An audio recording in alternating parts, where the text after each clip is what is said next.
Bien, bueno, quienes tengan cámaras y puedan prenderlas, bienvenidos sean. Muy bien, vamos a hacer la continuación a el taller que tuvimos la semana pasada, donde estuvimos viendo un poco lo que era la parte técnica de cómo interpretar la imagen de un colon por enema, y hoy vamos a entrar un poquito más en las posibles situaciones que podemos llegar a encontrar dentro de las imágenes que vamos a obtener. Así que, como siempre, compartimos una pantalla, cuando la vean me avisan y empezamos a partir de ahí a desarrollar todo lo que sería el taller del día de la fecha. Bien.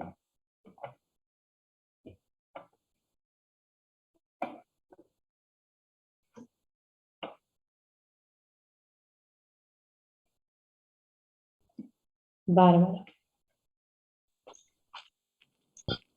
Bueno, ver la imagen en el monitor con la Sí, pantalla. sí, se ve.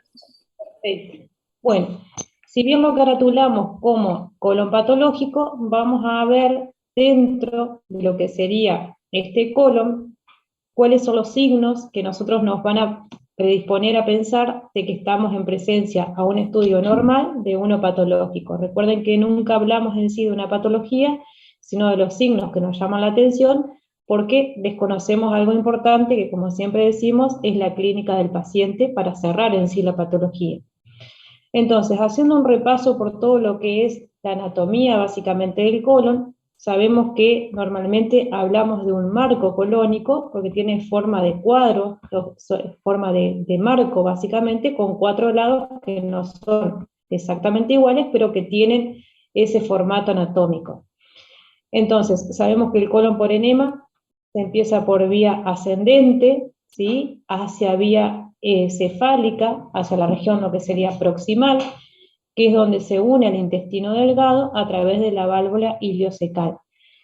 En ese momento, cuando el contraste llega a nivel de esa cercanía, es donde se baja el Baxter por el contraste que está por encima de la camilla, 1 metro habíamos dicho, y se lleva al piso para que el contraste por diferencia de gravedad vuelva a recorrer en forma inversa al intestino y vuelva nuevamente al envase. De esa manera pinta las paredes de la mucosa interna del intestino, que básicamente lo que queremos lograr con un colon por enema es que a través de un medio radiológico opaco hagamos que ese marco colónico se vuelva visible a través de los rayos X. Y vamos a poder fotografiar distintos segmentos que son los de interés para demostrar todo lo que es este marco colónico. Sabemos que la primera imagen va a ser siempre la ampolla rectal y toda la zona de sigmoides. La segunda imagen va a ser el ángulo esplénico. La tercera imagen va a ser el ángulo hepático, y la última imagen, que conocemos como imagen panorámica, es donde vamos a ver todo el marco colónico. A veces puede pasar que si es muy grande el paciente o es muy largo este marco colónico, nos toque hacerlo en 2 incidencias diferentes. Lo que sí ustedes tienen que saber como médicos es que cuando reciben un colon por enema, una imagen de colon por enema, nunca van a recibir una sola imagen, sino una serie de imágenes que les van a demostrar los distintos segmentos que tiene ese colon del paciente. Entonces, una de las cosas que primero tenemos que aprender a evaluar en este tipo de imágenes es la longitud del colon. Como les decía recién, tiene forma de cuadro y tiene una longitud generalmente considerable. Si nosotros remitimos esta imagen allá a esa imagen de color obtenida, nos vamos a encontrar con una imagen como esta, donde vamos a encontrar en forma radiopaca todo ese recorrido de marco colónico. Si hacemos un repaso, vamos a saber que el paciente está acostado en decúbito supino y que las zonas más radiopacas están implicando de que son más bajas en relación a las radiolúcidas. Por eso es que tenemos esta eh, imagen donde hay zonas que son más radiopacas que otras, donde tengo más concentración de contraste que en otras. Si nosotros vemos la longitud de este marco colónico en relación al que estábamos viendo anteriormente en la imagen anatómica, podemos observar que podemos distinguir las distintas partes que señalamos. Entonces vamos a considerar que tiene una longitud normal, obviamente a pesar de que a veces hay imágenes como esta, donde tenemos unos ángulos bastante exagerados, porque son propios de la anatomía de cada paciente. Entonces vamos a considerar en este caso que pudimos recorrer todo el trayecto de ese marco colónico, y fíjense que inclusive llegamos hasta la zona de la válvula ileocecal, donde yo veo acá tenuemente lo que sería el apéndice cecal, ¿sí? Contrastada, cubierta o rellena con material de contraste. Entonces, fíjense que la idea es que el contraste llegue hasta esa válvula y refluya otra vez hacia atrás y no que pase al intestino delgado. Se considera que un buen contraste de bario, un buen colon por enema, solamente debe demostrar al marco colónico y no la extravasación de este contraste al intestino delgado, ¿sí? Fíjense qué pasa cuando de repente me encuentro con un intestino como este, ¿sí?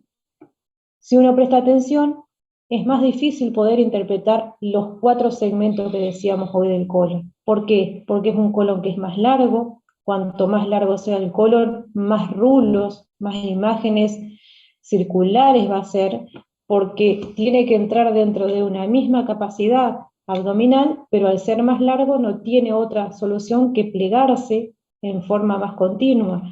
Entonces, cuando yo tengo presencia de un colon como este, no voy a pensar que hay una patología, pero sí lo que me va a llamar la atención es que ese colon tiene una longitud no habitual, o sea que es más largo de lo habitual. Generalmente este tipo de paciente es el que va a consultar a un médico con una patología o con una sintomatología generalmente asociada, que es la constipación, porque cuanto más largo sea el colon, más tiempo va a tardar en evacuarse. Por lo tanto, el paciente con un intestino muy largo es el que normalmente genera una sintomatología de constipación. No es una patología, pero sí es una causa que genera una posible sintomatología, como en este caso la constipación que estábamos hablando. Lo mismo va a pasar, por ejemplo, en una situación como esta. Fíjense, tenemos un colon transverso que es largo y tiende a caer y a descender casi hasta meterse dentro de lo que es el hueco pelviano. Radiológicamente esto se llama que es normalmente un colon en guirnalda, porque cuelga como en las guirnaldas del arbolito de Navidad, ¿sí? Y esto se genera porque es tan largo ese intestino que para poder plegarse y entrar dentro de este abdomen del paciente, si ustedes se fijan, no es un paciente muy grande, acá está el tejido celular subcutáneo, ¿sí? Fíjense que acá tenemos lo que es la pelvis ósea, o sea que es un paciente delgado, y todo esto que está acá adentro tiene que entrar dentro del abdomen del paciente. Entonces no queda otra que haga un plegamiento excesivo y a veces cuelgue, como en este caso, para buscar la forma de estar dentro de ese abdomen. Cuanto más largo sea, más rulos va a tener. Cuanto más rulos tenga, más difícil va a ser la evacuación, y por lo tanto es muy probable que este paciente siempre genere una tendencia a la constipación crónica, ¿sí? Entonces, una de las cosas que nos tiene que llamar la atención es si el intestino es largo o no, porque como desconocemos la clínica, a veces puede ser que la causa de lo que le esté pasando al paciente sea la longitud que tenga en este caso el colon. Otra de las cosas que tenemos que prestar atención siempre es la permeabilidad del colon. ¿Qué quiere decir esto? Cuando nosotros intilamos el medio de contraste a través de la ampolla rectal, a través de esa sonda balón, ese contraste tiene que ser capaz de proseguir todo la longitud de ese colon y poder continuar y llegar hasta la zona que nosotros consideramos de interés, que es esa válvula ileocecal. Cuando nosotros podemos continuar sin ninguna interrupción y correr con todo el material del contraste, toda esa longitud del colon, voy a decir que es un colon permeable en todo su trayecto. Me está indirectamente demostrando que no hay ningún proceso que me esté obstruyendo la continuidad de la progresión de ese material de contraste. Entonces, cuando lo veo totalmente contrastado, de principio a fin, voy a decir que tengo una buena permeabilidad del colon que estoy evaluando. Y eso ya está descartando patologías que a veces son bastante importantes. ¿Qué es lo que pasa cuando esta permeabilidad está interrumpida? Como por ejemplo en esta imagen que estoy observando acá. Si hacemos un repaso con lo que dijimos anteriormente, ¿qué les parece que es? ¿Es un colon largo o es un colon corto? O sea, parece largo porque tiene muchos rulos, pero capaz está dilatado. Exactamente. Fíjense, Hipólito, que lo único que yo veo es la ampolla rectal, todo esto que yo veo acá, como dijiste que es un rulo, es el sigmoides que estoy viendo, todo totalmente enrulado. Acá estoy viendo lo que sería el descendente, acá estoy viendo plénico, y acá se me termina de cortar el recorrido, casi ni siquiera la mitad del transverso. No puedo ver el transverso, no puedo ver el ángulo hepático, no puedo ver el descendente, no puedo llegar a la válvula ileocecal. ¿Puedo considerar que es un colon permeable en todo su trayecto? No, profe. No, porque me está quedando más de la mitad del colon sin ver. Y si yo les preguntaran por qué piensan que no pudo llegar hasta allá, ¿hay algo que les llame la atención?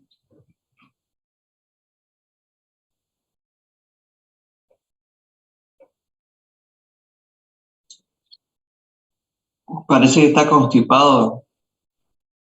Fíjense que sin entrar en pensar que está contimpado, ¿qué es lo que les llama la atención dentro del colon?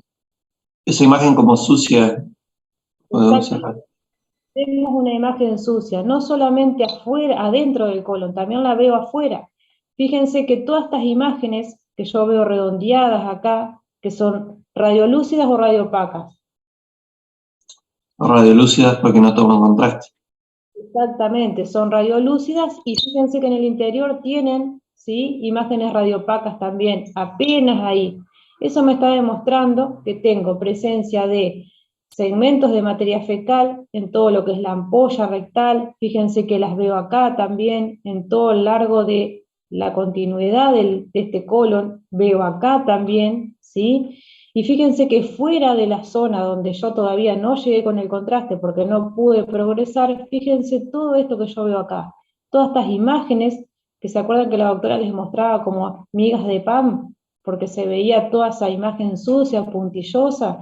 Eso me está demostrando que hay una gran cantidad de materia fecal que está, en este caso, obstruyendo el pasaje del contraste para poder completar toda la continuidad de este marco colónico.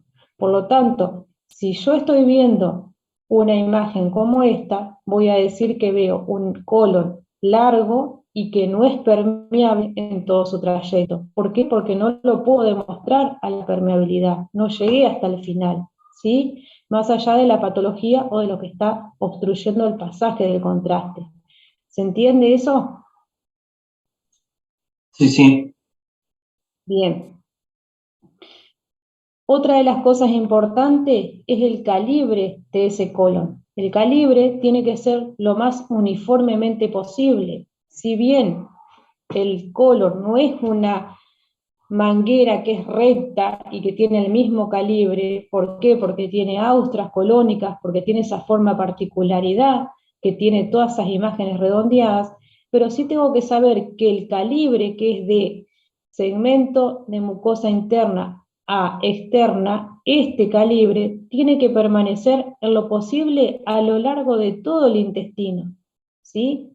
Obviamente no va a ser exactamente igual, pero no es lo mismo que yo acá tenga un calibre que refiera de 3 centímetros, por ejemplo, y que en otro sector tenga un calibre que sea de menos de medio centímetro, ¿sí? O sea, lo que tengo que lograr es que ese calibre sea lo más uniformemente posible en todo el trayecto del marco colónico. Si hay un calibre que está reducido considerablemente, tenemos la posibilidad de que haya alguna estenosis, y esa estenosis a veces puede estar dada por alguna patología que generalmente son importantes dentro del colon. Tal es el caso, por ejemplo, de algo que a veces puede pasar y que resulta reducir el tamaño del calibre, y a veces no es en sí una patología y nos puede prestar a confusión. Ustedes tengan en cuenta que cualquier órgano que yo quiera instilarlo en medio de contraste, en este caso es el colon, pero cualquiera que sea, siempre lo que va a hacer el órgano es tratar de rechazar el ingreso de ese contraste, porque es un cuerpo extraño. Entonces el cuerpo tiende a rechazar el ingreso de ese cuerpo extraño. ¿Qué es lo que hace el colon cuando yo le quiero instilar un medio de contraste? Tiende a hacer espasmos para cerrarse y impedir el ingreso del contraste. Entonces, a todos los pacientes que le vamos a hacer un colon por enema, nosotros antes de instilar el medio de contraste, le hacemos una iosina simple, una buscapina simple, ¿sí? Que es un antiespasmódico, para evitar que haga espasmos el paciente. Eso se hace segundos antes de abrir el grifo y de que instile el medio de contraste.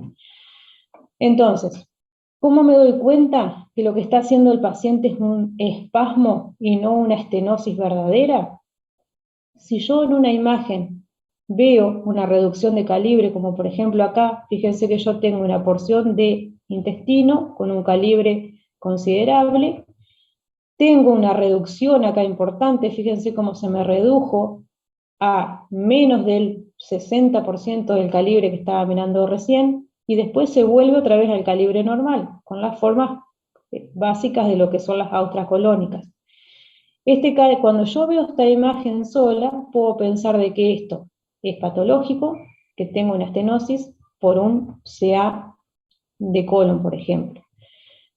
Pero si yo logro a través de maniobras de Valsalva, de decirle al paciente a veces que respire hondo, que guarde el aire, que lo suelte, o con cambios de decúbito durante el estudio, y logro que se me revierta la imagen, fíjense que acá tengo la misma imagen del mismo sector y no veo esa estenosis que veía en la primera imagen.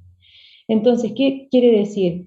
Que esto es algo temporal, algo que se produjo con un efecto llamado en este caso espasmo, y que no perduró durante el estudio, sino que estuvo en un momento del estudio y luego desapareció. El espasmo no perdura en todo el estudio, es un momento en el cual se produce y luego se distiende y vuelve a su calibre normal. ¿A qué voy con esto? Que cuando ustedes reciban en un estudio esta secuencia de imágenes que forman parte del colon y vean un sector que les llamó la atención, la estenosis, pero en la otra imagen ven el mismo sector sin la estenosis, quiere decir que fue un espasmo lo que hizo el paciente, que lo que ustedes estaban viendo no era real, era un efecto. Ahora, ¿qué pasa cuando esa estenosis lo cambio de posición al paciente, le pido que haga maniobras de Valsalva y se sigue manteniendo de la misma manera la estenosis y no cambia ni se revierte? Entonces la imagen ya no es un proceso de momento, sino que es un proceso real existente. Este proceso, generalmente, cuando yo lo veo, como en este caso, fíjense que tengo un calibre importante de colon, se hace una estenosis importante y luego el calibre vuelve a su tamaño normal. ¿Pasó contraste a este segmento? Sí pasó, porque veo restos de contraste. O sea que a pesar de que está reducido el calibre, sigue estando permeable ese segmento. Esta imagen al paciente le pedí que respire hondo, que guarde el aire, lo puse de pie, lo cambié de decúbito y sigue estando igual. Entonces, lo que me está demostrando es que es existente y es real. Y generalmente se conoce como imagen en mordida de manzana, que es la imagen característica que representa el CA en el colon, ¿sí? ¿Se entiende eso? ¿Cuál es la diferencia entre un espasmo, que es normal y es posible, a la de un CA, que es patológico y es una patología? ¿Sí? Entonces, lo que ustedes tienen que saber como futuros médicos es que cuando llegue un colon, nunca va a tener una sola imagen ese colon, tiene que tener una serie de imágenes que demuestran todo la periferia, todo el recorrido de ese colon que están evaluando. Y si hay una imagen que les llama la atención, que no perdura en otra imagen que forma parte de esta secuencia, es porque la imagen no es real. Si perdura es porque es real y ahí estamos en presencia a una patología. Por eso es importante que no solamente vaya al estudio acompañado con la imagen estática, esa que ustedes van a tener como esta que les estoy mostrando ahora, sino que también tengan la posibilidad de ver ese DVD dinámico, que se acuerdan que era el que yo les comentaba que se grababa desde el monitor del seriógrafo para que puedan ver cómo iba pasando el contraste por dentro de toda la cavidad a medida que iba progresando.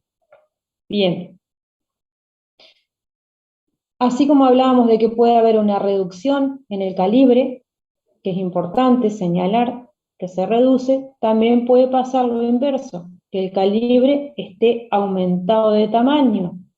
Entonces, si yo les pregunto, por ejemplo, en esta primera imagen, teniendo en cuenta lo que veníamos diciendo hoy, ¿qué les parece que es un colon largo o es un colon corto?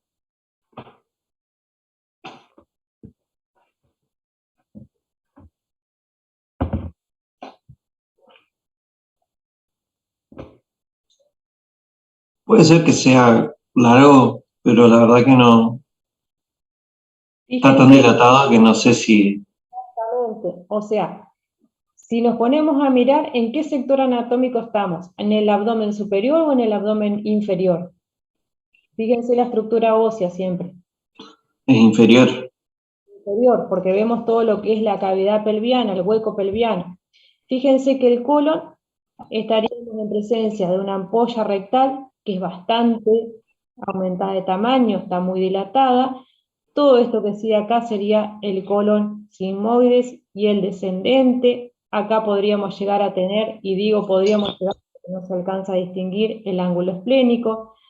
Por detrás seguramente va el transverso, y esto que veo acá posiblemente puede llegar a ser el ángulo hepático y el ascendente. Es tan amplia la cobertura que está demostrando la ampolla rectal que me dificulta poder ver lo que hay por detrás, pero sí estoy viendo que el intestino es largo porque fíjense todos los rulos que está provocando, ¿sí? Es permeable en todo su trayecto y la verdad que no sé porque no logro ver lo que está por detrás de la ampolla. Aparenta ser que sí porque veo contraste hasta en la parte terminal, pero no lo puedo distinguir con seguridad. Sí, lo que me llama la atención, como dijo Hipólito, es que hay una ampolla rectal aumentada, dilatada en el tamaño, o sea que si ustedes comparan el calibre de la ampolla rectal con el calibre, por ejemplo, del intestino acá, se dan cuenta que hay una gran diferencia. ¿Y qué es lo que les parece? ¿Qué hay dentro de esa ampolla rectal? ¿Podría ser un fecaloma? Exactamente, lo que yo veo es una imagen, ¿sí?, que tiene zonas que son radiolúcidas, como esta que estoy marcando acá, porque es negra, hay aire, y hay una densidad más gris, que corresponde a lo que sería un material sólido, que en este caso es lo que es la materia fecal. Todo este gran fecaloma está ocupando el interior de la ampolla rectal. Cuando el contraste ingresa, lo que va a hacer es recorrer y tratar de ingresar por las zonas libres que generalmente quedan entre el fecaloma y entre la pared interna de la ampolla. Entonces el contraste va a tender a subir todo bordeando ese fecaloma para poder ingresar. Ese es el único espacio libre que tiene. Por eso es muy común que este tipo de paciente, a pesar de la constipación que tenga, digan que tienen episodios de diarrea, cuando en realidad lo que tienen es un escurrimiento de material por decantación a los costados de ese gran fecaloma, ¿sí? Entonces, lo que yo tengo que saber es que este paciente tiene una mega ampolla rectal, ¿sí?, aumentada de tamaño por la presencia de una imagen interna que posiblemente sea compatible con un fecaloma que está ahí alojado. Lo mismo me pasa en este paciente. Fíjense que tengo una ampolla rectal aumentada de tamaño, tengo un calibre considerable, tengo imágenes radiolúcidas en su interior, con densidad gris, correspondiente seguramente a la presencia de materia fecal, y seguramente esto también es un gran fecaloma que está ubicado en la ampolla rectal, y si yo presto atención, también veo restos de esa materia fecal en el resto del intestino, ¿sí? Tengan en cuenta siempre que cuando yo tengo patrones de este tipo, siempre los intestinos tienden a ser largos.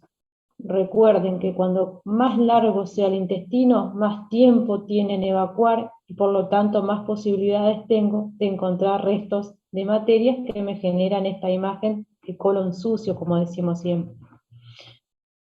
Bien, y en pediatría, que son los casos más comunes que se ven de todo lo que es el fecaloma y todo lo que es en sí la constipación, generalmente hablamos de que cuando el colon está tan aumentado de tamaño y su calibre es mayor a lo habitual, fíjense por ejemplo en este caso que estamos en un paciente lactante, fíjense lo que es la cadera, el hueco pelviano, acá es muy chiquitito, así que estamos seguramente ante la presencia de un paciente que no llega a tener un año todavía por el tamaño de la estructura ósea, y fíjense lo grande que es la ampolla rectal, todo lo que es el calibre de su intestino, es bastante amplio, bastante grosero, y normalmente cuando vemos este tipo de patrón decimos que el paciente tiene un megacolon, su colon es más grande, es más amplio en relación a lo que debería ser normalmente, ¿sí? Entonces la palabra megacolon está relacionada a aquel paciente con antecedentes de una constipación y que generalmente se da en pacientes que son tratados en forma prematuramente en pediatría, ¿sí? Chicos, ¿alguna pregunta hasta acá? De mi parte no, profe. Entonces dijimos que tenemos que mirar la longitud, la permeabilidad y el calibre, ¿sí? Esas son las tres cosas que tenemos que ir haciendo en orden de lo que siempre decimos continente a contenido. Y ahora vamos a ir a la cuarta parte, también importante, que es la mucosa interna, que es diferente a decir la pared del intestino. Porque la pared tiene dos partes. La pared delimita la parte externa de la parte interna. Nosotros cuando contrastamos por medio de contraste, lo que vemos es la mucosa interna. La pared no la puedo ver porque está por fuera del intestino, ¿sí? Entonces, cuando hablamos de que estoy observando la mucosa interna, no la pared, ¿sí? Son dos cosas totalmente diferentes. Cuando nosotros logramos pintar esta mucosa interna, lo que tenemos que lograr es que esa opacidad que me genera el bario me pinte toda la pared como está pintada acá. Fíjense que la veo bien delimitada, bien lisa, bien marcada. No solamente la veo acá, la veo acá en este sector, en todo el trayecto de la imagen que estoy observando, veo bien delimitada la pared del intestino, con su estructura propia que es de Austras, tiene esa forma redondeada. Si la puedo seguir y continuar en todo su trayecto, voy a decir que la pared está bien delimitada, está bien marcada, ¿sí? Es una pared lisa porque no tiene ningún tipo de interrupción. ¿Qué pasa cuando empiezo a encontrar situaciones donde me deforman esa mucosa? Y una situación posible que podemos llegar a encontrar es cuando existe algún tipo de deformidad en esa pared, que generalmente se produce en forma de saco hacia el exterior, ¿sí? A veces esto se genera también por antecedente de constipación, el hecho de generar presión para la evacuación hace a veces que la pared del intestino provoque una protrusión hacia afuera, generando un reservorio, y esa continuidad de saco hacia afuera genera un espacio que al momento de entrar el contraste radiopaco no solamente va a llenar el interior de la víscera hueca, sino que también va a rellenar ese reservorio. Cuando nosotros lo vemos radiológicamente, fíjense lo que pasa. Tengo una imagen de un segmento sigmoides. Fíjense que acá tengo la articulación de la cadera, ¿sí? Tengo cabeza de fémur, acá tengo por detrás todo lo que sería el hueso ilíaco, y lo que estoy observando acá es parte de un segmento del colon sigmoides. Generalmente este proceso se llama divertículo. Fíjense que encuentro distintas y múltiples imágenes redondeadas, opacas, que son prolongaciones que hizo la mucosa de ese intestino y que al momento de hacer el contraste, la instilación del medio de contraste, se fueron rellenando y se fueron pintando, ¿sí? Estos divertículos pueden ser a veces únicos, aislados, o pueden ser, como en este caso, en proceso diverticular, donde veo múltiples divertículos en todo el segmento sigmoides. Generalmente es el sector donde más asientan los procesos diverticulares, en este segmento sigmoides. ¿Pueden estar a lo largo de todo el intestino? Sí, puedo encontrar en otras partes, pero el lugar de preferencia siempre es este sector del intestino. Entonces, cuando hay una regularidad con forma de saco que protruye hacia afuera, genera un reservorio que se rellena con material de contraste y conocemos normalmente con el nombre de divertículo, ¿sí? La pared, fíjense que ya no es regular, fíjense que no puedo distinguir el borde como lo podía ver en la imagen anterior, ya tengo irregularidades y no tengo una pared bien delimitada y bien definida. También puede pasar de que así como esto protruye y crece hacia afuera la pared, también puede pasar que crezca hacia adentro y genere una imagen inversa que la conocemos como un pólipo, que es muy probable también de encontrar dentro del colon por enema. Cuando esa imagen crece hacia adentro, es en forma sólida, no va a generar que se pueda completar con medio de contraste. Al contrario, el contraste cuando ingrese al colon va a tender a rodearlo y a ponerse todo en su periferia y va a generar imágenes como esta, donde fíjense que ven una imagen radiolúcida, redondeada, que no pudo ser completada con material de contraste. Generalmente cuando estoy enfrente a este tipo de imágenes voy a pensar que hay un defecto de relleno, o sea, no se rellenó esa zona, porque posiblemente haya algún tipo de comportamiento de alguna situación, como por ejemplo un pólipo, que hace que esa zona esté ocupada y por lo tanto no la puedo planificar con el material de contraste. En esta otra imagen se ve un poquito más claro. Fíjense que tengo una imagen axial de una colonoscopía donde encuentro un pólipo sésil. Fíjense que acá tienen una basecita, generalmente tienen forma de arbolito los pólipos. Tenemos lo que sería el tallo, todo lo que es la base, ¿sí? Y luego tenemos esta imagen redondeada, que es sólida, es densa, y por lo tanto el contraste cuando ingrese a ese colon va a redondear y a cubrir toda la periferia, pero no va a cubrir el interior. Entonces, viéndolo en un colon, en una imagen radiológica, vamos a observar todo el material del contraste dentro del colon. Esta imagen que están viendo acá, tan marcada, sería esa base del pólipo, y esta imagen redondeada que ustedes ven acá, con un centro radiolúcido, es la presencia de toda esta densidad sólida que está en el interior.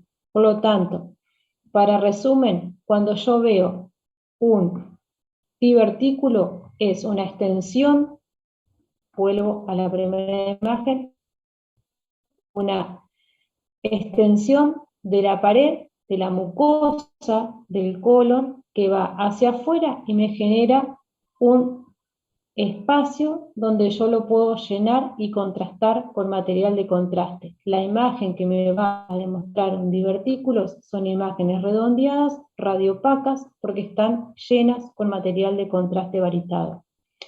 Cuando encuentro un pólipo, me va a provocar al revés la situación. El pólipo crece hacia adentro, me ocupa un espacio dentro del colon, el bario va a redondear ese espacio, pero no lo va a poder pintar al interior de ese pólipo y por lo tanto lo que me va a generar es esto, una imagen radiolúcida conocida como defecto de relleno.